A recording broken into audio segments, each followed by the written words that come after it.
Gopika ஜீவனஸ்மரணம் Govinda Govinda. Welcome to பரம ஔஷதம் நாராயணியம். இன்றைக்கி நம்ம சாப்டர் 9க்குள்ளே நுழையிறோம்.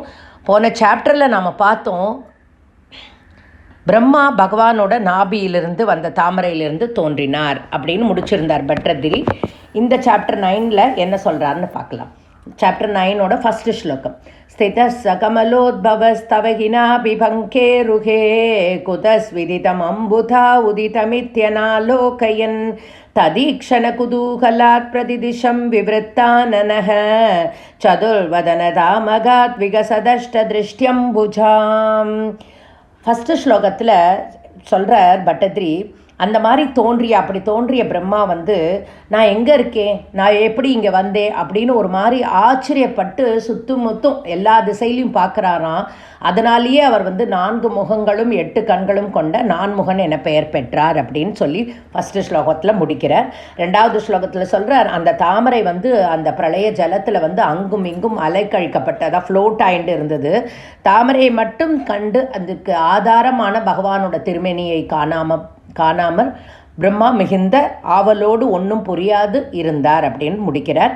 3வது ஸ்லோகத்தில் சொல்கிறார், உன்னை காண ஆவல் கொண்ட தனது யோக சக்தியால், ஞான சக்தியால், யோக சக்தியால் பிரம்மா என்ன பண்ணுறாருனா அந்த தாமரையோட தண்டுக்குள்ளே பூந்து அதோட ஆதாரமான பகவானோட திருமேனியை பார்க்கறதுக்கு முயற்சிக்கிறார். ஆனாலும் பார்க்க முடியலை. 4வது ஸ்லோகத்தில் இப்படி 100 ஆண்டுகள் தேடி கூட பகவானை காண முடியாது, பிரம்மாவுக்கே 100 ஆண்டுகள் தேடியும் காண முடியவில்லை அப்படிங்கிறார் பட்டதிரி. திரும்பி தாமரையின் நடுவில் அமர்ந்து சமாதி நிலையை அடைந்தார், சமாதி நிலையில் அமர்ந்திருந்தார் அப்படின்னு 4வது ஸ்லோகம் சொல்கிறது. 5வது ஸ்லோகத்தில் அந்த சமாதி நிலையில் இருந்ததுனால நல்ல ஒரு ஞானம் பொங்கி வழிந்தது, ஒரு தெளிவு கிடைத்தது அவருக்கு. அப்போது தன்னோட மனக்கண் முன்னாடி ஆதிசேஷன் மேலே பள்ளி கொண்டிருந்த அந்த பகவானை, அந்த உள்ளம் கொள்ளை கொண்டவனை அழகாக தன்னுடைய மனக்கண்ணால் தரிசித்தார் அப்படின்னு 5வது ஸ்லோகத்தை முடிக்கிறார். 6வது ஸ்லோகத்தில் அப்படி அவருக்கு காட்சி கொடுத்த நீ எப்படி இருந்த தெரியுமான்னு பட்டதிரி இங்கே வர்ணிக்கிறார். அழகான சுருளான முடியில் கிரீடம், மயில் பீலி, கைகளில் கங்கணம், முத்து மாலைகள், தோள்வளை, ரத்தினங்கள், ஒளிவீசும் அரஞ்ஞான், அழகான மஞ்சள் நிற பட்டாடை, கழுத்தில் கௌஸ்துப மாலை, துளசி மாலை, காசு மாலை, முத்து மாலை, இப்படி தான் இருந்தாய் நீ குருவாயிரப்பான். அந்த ரூபத்தை நான் தியானிக்கிறேன் அப்படிங்கிறார் பட்டதிரி.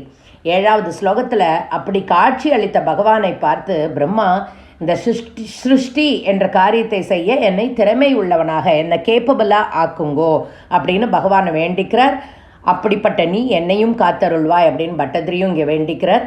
8வது ஸ்லோகத்தில் அப்படி கேட்ட பிரம்மாவிடம் பகவான் என்ன சொன்னார்னா, இந்த மூவலகத்தையும் படைக்கும் தொழிலை நீ ரொம்ப சிறப்பாக செய்வாய், அதற்காக நீ திருப்பியும் தவம் செய்வீர் அப்படின்னு சொல்லிட்டு என்னிடத்தில் உனக்கு நிலையான பக்தி உண்டாகட்டும் என்று கூறி நான்முகனை மகிழ்வித்தார்.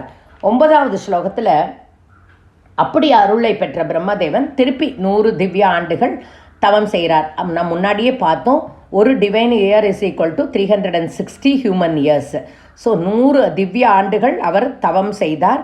அந்த பிரளய ஜலத்தின் தாமரையில் மேலேயே அப்படியே அங்கேயே அமர்ந்து கொண்டு அப்படியே அலைக்கழிக்கப்பட்டு அந்த ஃப்ளோட் ஆகிட்டு இருந்தது அந்த தாமரை.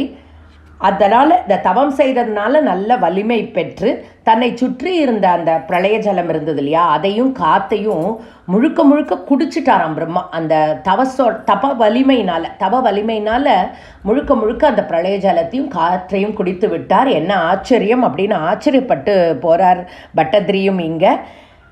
10வது ஸ்லோகத்தில் சொல்கிறார், பின்னர் அதுக்கப்புறம் அந்த பிரளய ஜலத்தெல்லாம் குடித்ததுக்கப்புறம் பிரம்மாவுக்கு நல்ல தெளிவு ஏற்பட்டதாம்.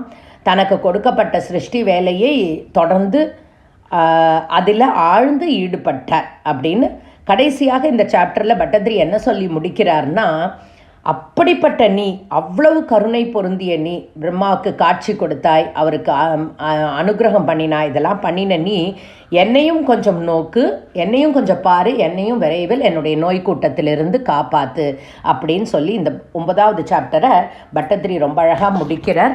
சர்வத்திர கோவிந்த நாம சங்கீர்த்தனம் கோவிந்தா கோவிந்தா. Next episode